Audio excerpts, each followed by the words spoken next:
Christmas তো চলেই এলো, তাই বাড়িতে বানালাম ক্রিসমাস স্পেশাল প্লাম কেক। তাহলে চলুন রেসিপিটা দেখিয়ে দিয়ে একবার। প্লাম কেক বানানোর মেন ইনগ্রিডিয়েন্টস হলো ড্রাই ফ্রুটস।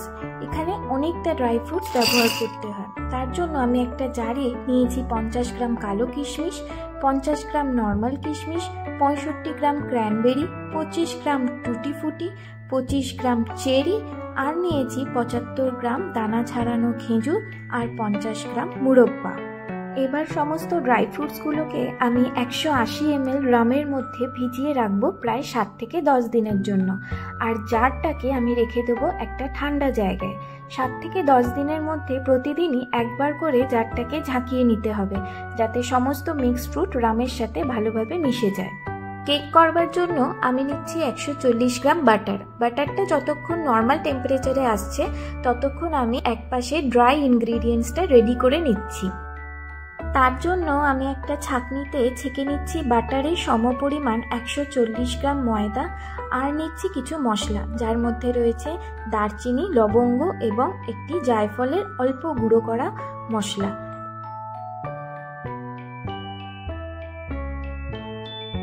এরপরে আমি যে ড্রাই ফ্রুটসগুলো রামের মধ্যে সোক করতে দিয়েছিলাম সেগুলো দেখুন কত সুন্দরভাবে রাম সোক করে ফুলে গেছে।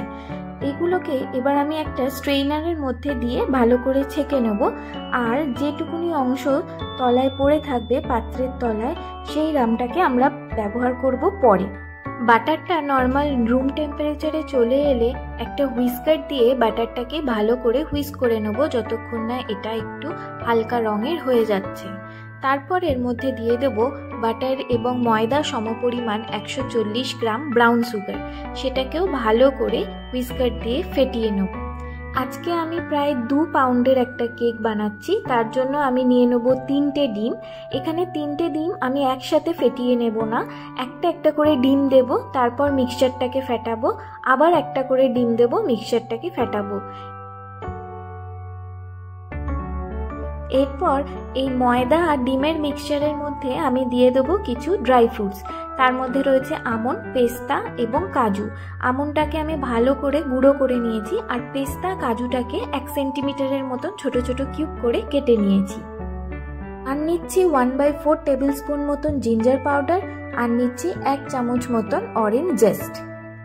এরপর ড্রাই ইনগ্রিডিয়েন্টসগুলোকে একসাথে একটা স্প্যাচুলার মাধ্যমে আলতো করে মিশিয়ে নিতে হবে। এখানে কোনো হুইস্কার ব্যবহার করা চলবে না। আর দিয়ে দিচ্ছি ওই স্ট্রেন করা ড্রাই ফ্রুটসগুলো। সমস্ত মিক্সচারটাকে ভালো করে মিশিয়ে নিয়ে একটা কেক টিন রেডি করতে হবে। আমি এখানে কেক টিনটা একটু তেল গুলিয়ে নিয়ে তার মধ্যে বাটার পেপার দিয়ে রেডি করে নিচ্ছি।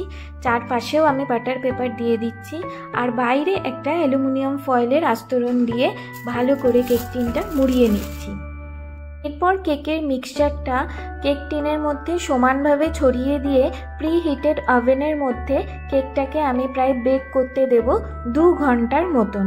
প্রি হিটেড ওভেনের টেম্পারেচারও থাকবে 150 ডিগ্রি সেন্টিগ্রেড, আর কেক বেক করবারও টেম্পারেচার থাকবে 150 ডিগ্রি সেন্টিগ্রেড। ওপরে আমি এখান থেকে একটা বাটার পেপার দিয়ে দিচ্ছি, যাতে কেকের ওপরে একেবারে কালচে ভাব না আসে।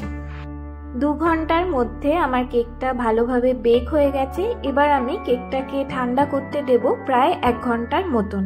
কেকটা ঠান্ডা হয়ে গেলে আমি এটাকে উল্টে ডিমোল্ড করে নিচ্ছি, আর ওপর থেকে দিয়ে দিচ্ছি মিক্সড ফ্রুট স্ট্রেন করা যে রামটা, সেটা ওপর থেকে দিয়ে দিচ্ছি। এতে কেক অনেক দিন অবধি ভালো থাকে। ফ্রিজে না রাখলেও কেক ভালোভাবে থাকবে। আমি যেভাবে র্যাপ করছি এভাবে র্যাপ করে রেখে দিলেও কেক ভালো থাকবে, অথবা এভাবে র্যাপ করে কাউকে ক্রিসমাসে গিফটও করতে পারবেন।